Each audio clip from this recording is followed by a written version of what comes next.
మాదిగల ఆత్మీయ సమ్మేళనాన్ని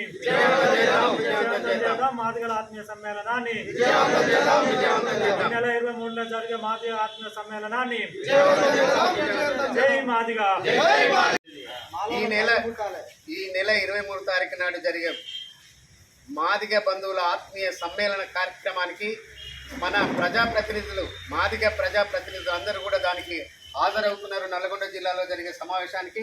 కాబట్టి నల్లగొండ జిల్లాలో ఉన్న ఈ 6 నియోజకవర్గాల నుంచి జిల్లా మొత్తం నుంచి కూడా ఉమ్మడి జిల్లా మొత్తం నుంచి కూడా మాదిగ ఉద్యమకారులు, మాదిగ ప్రజానికం, మాదిగ మేధావులు, మాదిగ లాయర్లు, మాదిగ ప్రజాప్రతినిధులు అందరూ కూడా హాజరై విజయవంతం చేయాలని మేము విజ్ఞప్తి చేస్తున్నాం.